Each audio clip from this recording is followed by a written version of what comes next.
I'm Jim Gallucci. I am a sculptor.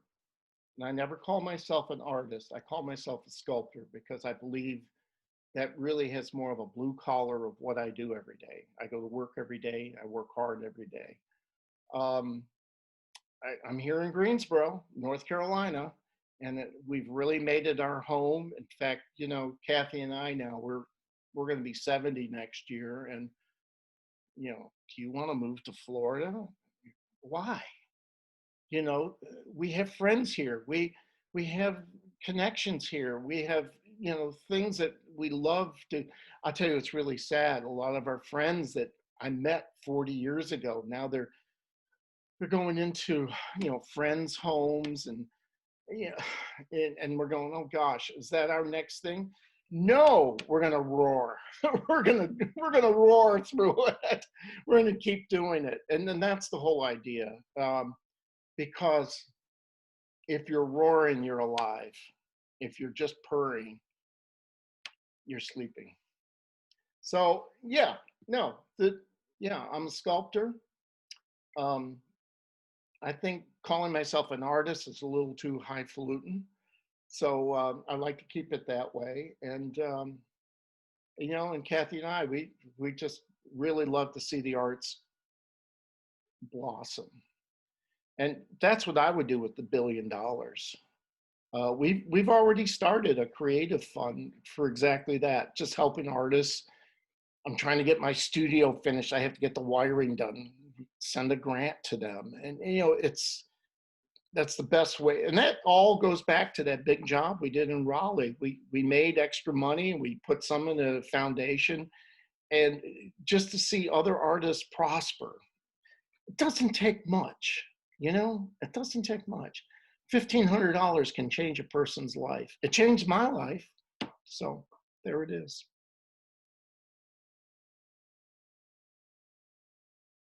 So my senior year, I wound up working on the golf course as a greenskeeper. It was the best job I ever had in my life. Well, it was my first job I ever had in my life too. But I had to get up at 5 o'clock in the morning. I had to be on the green. I had to cut them, and all that. But I learned about horticulture. I learned about turf. I learned about ecology. I mean, these are all these things that were being shown me in a very informal way. Well, what do I do now? I'm a public artist. We have to go in and we have to, do landscapes. We have to do planning. We have to look at, hey, that tree, I don't know, are we going to save it or not? And, you're there making evaluations. And yeah, we got to bring in the arborist and all that. I mean, this was training for me when I was 17 years old. I didn't realize I was getting. So, and then after that, I went to college in Lemoyne, in Syracuse, New York. And boy, I had the best time my freshman year. I was doing plays. I was having a great time. And of course, my grades were, 2 Fs and 3 Ds. And they pulled me in and they said, look, we're going to have to sit down and talk to you. They said, if you cannot pull these grades up, because I was there conditionally, you're going to be gone after Christmas. And, that night, I just sat there and said, oh my God, I'm failing. I'm a failure. So it was October 23rd, 1969, 10:30 in the morning. I'm getting ready to go to my philosophy class. And I lean against the door and it pops open and there's a person sculpting in clay. And I said, you have to show me what you're doing. Where you have to teach me this. And that was it. That was it from then on.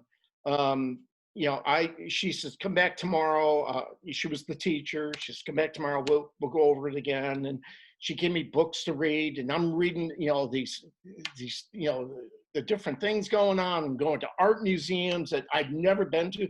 I was 18 years old. I'd never been to an art museum.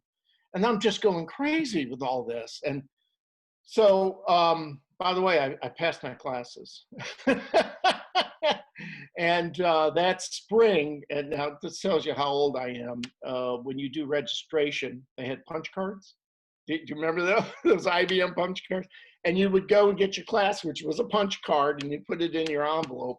I went up to see Jacqueline. She was the sculpting teacher, and I said, "Oh gosh, I bet you don't have anything." She goes, "Where have you been?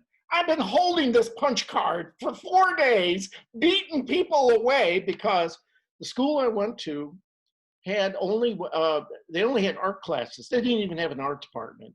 And she says, "Here, you're in my sculpture class next fall." So I went home that summer just elated, and yeah, that was the beginning of my career. 73, I graduated, but I couldn't go to their master's program because I had to have an MFA. So they gave me a 1 year to get my BFA. I took 34 hours, 34 credit hours in studio in 1 year. My wife, Kathy, she worked 3 jobs while I was in school. We had this old beat up Oldsmobile that you had to go 30 miles an hour to blow the horn. And then she would drop me off at 7 in the morning and pick me up at 7 at night. She was coming back from the hospital, one of the 3 jobs she worked. And we did that for a whole year. And I got a graduate assistant. And then the following year, I got a fellowship, which was just fantastic. I mean, they gave me opportunity to make more work. And that got me to a job in Huntsville, Alabama. And we loaded up the pickup truck and a trailer, and we drove down to Huntsville. We didn't know where we were going or what we were entering into, and it turned to be, the surprise of our life. Huntsville is a tech town. Well, back then it was Von Braun City. I mean, he's the patron saint of the whole town. And everybody was about rock. I had students that were rocket scientists. And they said, "You show me how to do this brazing or this oxyacetylene welding. I know all the chemistry. I know the formulas. I know how it's supposed to work." But then they said, I experienced it for the first time. And they said, this was just wonderful. And so teaching for me really became a wonderful experience. And then that's what got me to Greensboro. I got a job at UNCG. We moved here in 77. And the job kind of, well, I enjoyed doing it. I had a great time. I still have students that write me and tell me what an influence I had on them. We're talking about 40 years later. And that was really good to see. In 1986, they terminated my contract, and I left teaching. And I never looked back. It was really a good move on my part. Again, it was a disappointment, but it turned into one of the best things because during that time, I was working in my studio. I had a downtown studio. I made 3 sculptures, and 2 of them went to Australia for the 1988 Expo in Brisbane, Australia. So here I was, an unemployed art teacher, and 2 years later, I was an international showing artist and sold internationally. It's like, if you just wait long enough, the fates will make you honest again. So that's when then I worked at the zoo. We couldn't quite make it in the studio, and I went and worked for the North Carolina Zoo and built all the North America rock and big exhibits there. Again, a good learning experience. I was on a $42 million project. And that taught me a lot about bureaucracy and how things work and the whole procedures. So as a public artist, it was another training ground for me. And again, these are the things that you need to look at in your life. Like, this is good training for what? I don't know. But then you find out later, it's really great for when you're doing public art. Look, I have a lot of young people that work for me, and they stay in Greensboro. I'll tell you one example is Josie. She came here as an intern at Elsewhere, and we wound up hiring her for part-time work. She's a full-time employee now, and she's worked for me for about 5, 6 years, and now she's getting a job at Sawtooth. She's going to be running the wood shop there. Real talented person, really great. And I said, so why do you stay? And she says, it's affordable. And I said, you're right on. You're right on. Like housing's affordable here. Workspace is affordable. I know everybody goes, there's no workspace, but it's affordable. This isn't New York City. Um, Getting things done here is easy. Um, you have lots of access to materials and engineering and expertise that you'd say, well, I got to go to New York to get that. No, it's right here. It's right here in this spot. Or if not, it's a phone call away to somebody else that knows somebody from this town.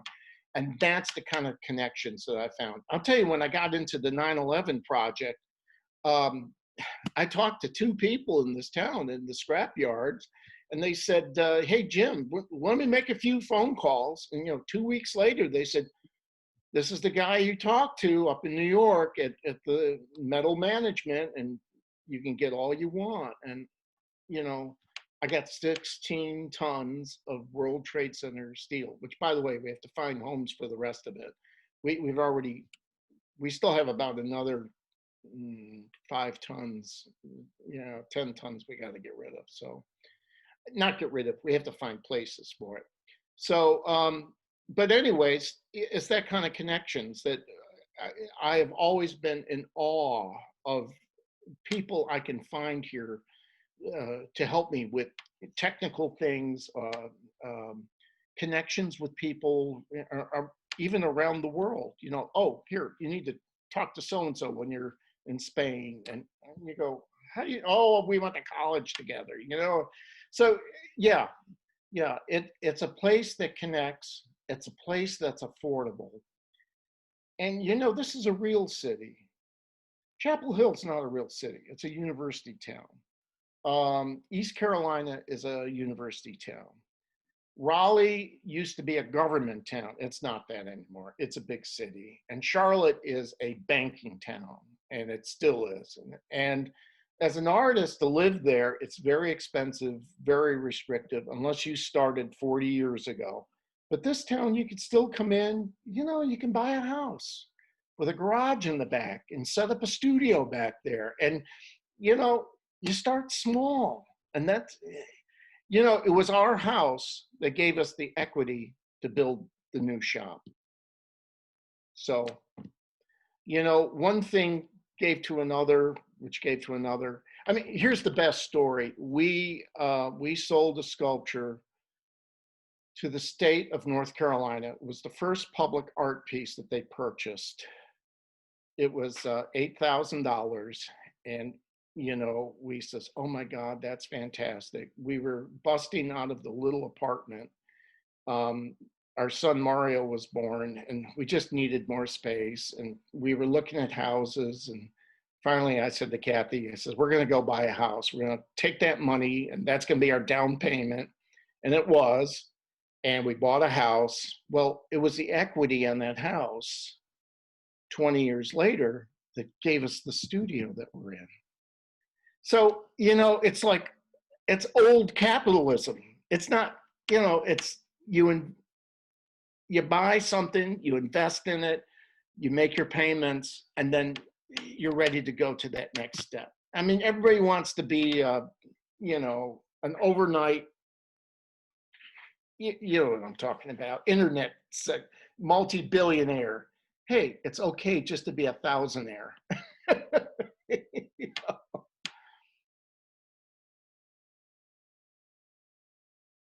I worked with some big name artists when I was in graduate school, like Anthony Caro, Tony, yeah, yeah, Larry Poons, Lyman Kip. I actually did work for, and they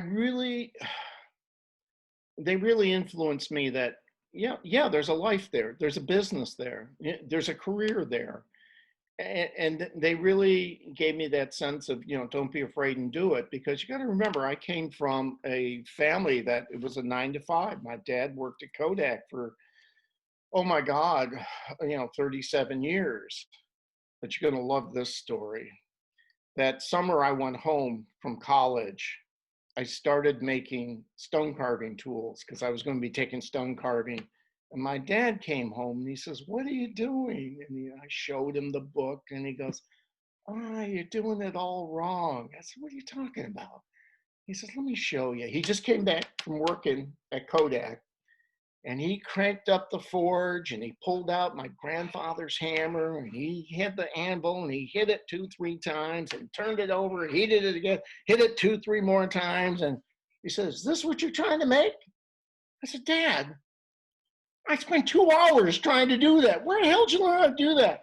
He goes, "Oh, when I was 9 years old, I started my trade in Italy as a blacksmith." Here I was, 19 years old. I had no idea my dad had a blacksmithing background. And he goes, "Oh, yeah." And he started, and he started showing me different. Now, he was always really handy. He was really good. I remember the day he showed me where he took a boulder and he split it and he made it into a block. I still remember the tears coming over me watching the transformation that he made. But they never put it together, all this other things that he did. Because when he came to this country, he was 13. He was already a journeyman in blacksmithing, and he went to apply for work, and they says, "Hey, kid, we have child labor laws here. You can't do it." What's really cool is about 12 years ago, I went back to Italy, to her hometown. I found the blacksmith shop he apprenticed in. There was a man there by the name of Leonardo Gallucci, and we're looking at each other. We're like, we could be brothers. And it looked like my old shop in Washington Street. The kids found it and they go, "Dad, you got to meet this guy. We got a translator." And we're telling stories back and forth. And yeah, I was supposed to do this and I didn't even know it. So right now we're getting ready to install a big piece down in Charlotte. In fact, tomorrow we're packing the trucks, so we're going down there Friday as a pre-install. We have learned whatever whatever you can foresee for problems and bring things along the way. And it's like I was down at the paint store at O'Reilly, and I gave him all these paint chips. And he goes, "Oh, what are you making? Another one of them big statues?" I go, "Yeah." And then he goes, I said, "That's my insurance policy." He goes, "What are you talking about? What do you mean insurance policy?" I says, "Hey, look, when we go there and when we leave, we want it to be done. And this ensures that there's not going to be a scratch because we brought paint. If we didn't bring paint, there's going to be a scratch. We got to send somebody back down there with a ladder." So it's an insurance policy. We're real superstitious too on installs. It's like we're never going to say it's going to be easy. Never. You say that, it's cursed from day one. It's always we deal with what's there. We deal with it. And half joking, I said to him, it's like the invasion of Normandy. We have a plan. We got the equipment. We're going to do it. We get there and we're going to throw it all away because something isn't going to be there right, or it's not going to work, or there's a truck parked right in the middle of the whole thing. So, yeah, but that's our life. That's what we do.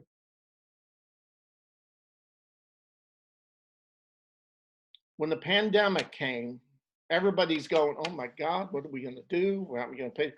Well, we just about have the whole building paid off in 15 years. I'm sitting there going, we planned this whole thing in case I had no work. Artists live a pandemic economy. I mean, we got work for 2 years. Oh my God, we got nothing for 6 months. Now what do you do? And that's exactly, we knew exactly what I could do. I knew we could sustain our whole studio if we had no work for 3 to 6 months. Well, here it is, 3 to 6 months. And we're still here. We're still in business. And we're seeing work coming in. So again, that's years and years of developing relationships and favors for people. All that stuff that's so important for a business, but also for an artist, to be successful. And I was able to work in the studio for about 8 weeks by myself, just doing stuff. I said, "My God, this is a MacArthur grant. this is as good as a MacArthur grant could be. This is all I really want. I don't want to go anywhere. I got everything here. I just want time to, do fun things. Like I got out logs of walnut and started making mallets, wood mallets. And I used to make that years and years ago. I got my old wood carving tools out. I made a wood carving bench. It's like,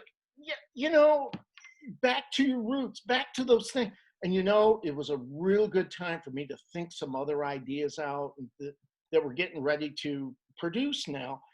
Just having that time, by yourself. And I came into work every day. Nobody was here. I wasn't an essential business, but I just kind of creeped in, quietly. The gates were closed, so we were closed. I hate to say this. In these kinds of disappointments and whatever, we become most creative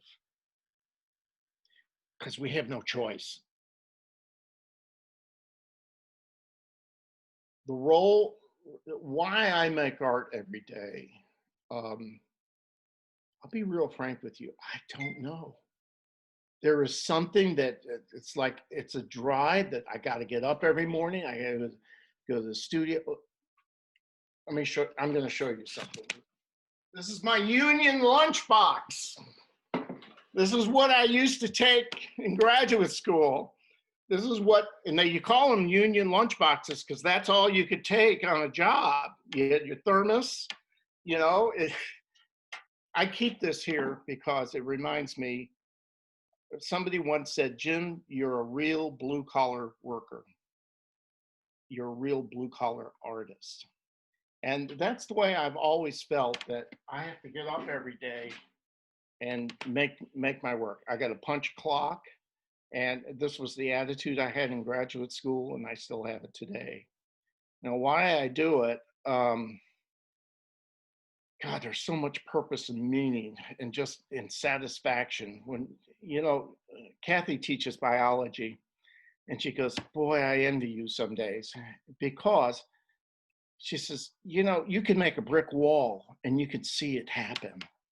She says, God, I'm filling kids' brains and I don't know if anything stayed there. She says, it's years later, she'll get a student that'll, call back, oh, Dr. Gallucci, that was one of the best classes I ever had. I learned so much. And, those are those things that, they open up your heart to those experiences. But for me, it's really that, am I making something that's going to last forever? I've thrown that away years ago because nothing lasts forever. Nothing. And even big public art, they move it all the time. If they have to put up whatever, CEOs change, whatever. So it's not about that, but it's really about, and I think it's the second part, what it does to the world. And one of the things we're really active in is shipping our sculptures all around the country to different shows. 40 years ago, there were no shows. These temporary sculpture shows, there were none of them. And we started an organization called Tri-State. Actually, I started it.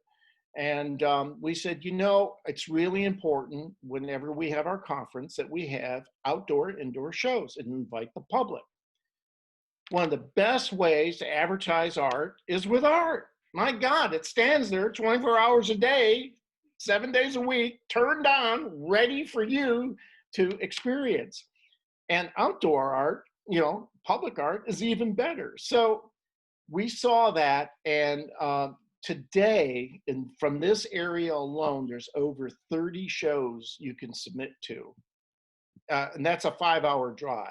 If you want to go 10 and 12 hour, there's over 4. We're in about 40 shows around the country. That's why I'm going to Chicago. Okay, so what does that do? Well, people, I got a call from Clayton, North Carolina, when the pandemic started. And I said, you guys going to do the sculpture show? And they go, well, we had a big city meeting on it. City council, we're got to tighten the budget. We're not sure. Can we afford this? And the city manager says, no, we're going to do it. You know why? It means we're alive. It means we're here. That means we're staying here. That means this place is about being here. And I'm going, holy shit, that's pretty cool. But they're right. When you have art in your city and you're driving through, and I'll give you a real good example. We did a show back in 2002 in Greensboro when there was no Center City Park. Downtown was empty. It was Donahue time the whole time. Tumbleweed. I used to drive my forklift up and down Main Street, Elm Street, because there was no traffic. We put a sculpture show in. There was a whole crew of landscape architects coming in to do the Center City Park plan. They're driving down Elm Street and they said, wait a minute, stop. What's that? And they saw one of the sculptures we had put up. They back up, let's look at that. And they go, wait a minute, there's another one up here. Oh, all right, keep going down. And we kept going down the street, started to see more and more empty buildings, but sculpture. And they said, let's go back to the hotel. We have to redo our PowerPoint. And I know what they were thinking. This isn't a podunk town. These people are into the arts. We better make it sharp. We better make it smart. We better make our best foot forward. And that's what art can do. Art sets that whole tone. And that's the beauty of it. What power we have, what wonder we can put forth. And you know, here's the best part. The community has a great time enjoying them. Oh, I hated that one from last year. That's all right. We got another one coming in this year. Oh, let me see. Oh, well, wait a minute now. I like that one. Okay, I'm okay with that one. Okay, everybody's a critic. And that's beautiful. And that's wonderful. And it's great to see that.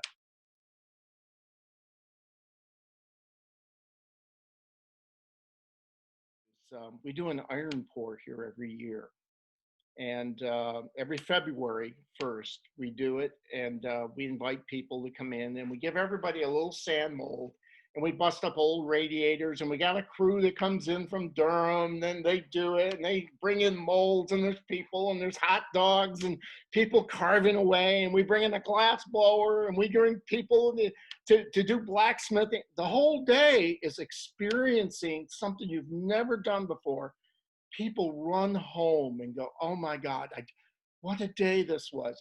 You could see their whole life brighten up, the vision of what they can do. And I'll tell you what has really been really cool is the Hirsch Wellness Program. We usually give like 8 tickets that they auction off. And the people call up and go, well, can we change the weekend? You know, we're going to be, no, you don't understand. You got to be here for this. We got like 50 people that show up for this and they come and they do it. And I talked to one woman and I said, how are you doing? She goes, oh my gosh, this was one of the best days of my life. She says, I'm a breast cancer survivor. And this is what I needed because now I'm not worried about what my next thing in life is going to be. This has given me a launching pad of discovery. And I'm going, what kind of medicine is that? What kind of power is that? What kind of love is that? And that's what the arts is all about.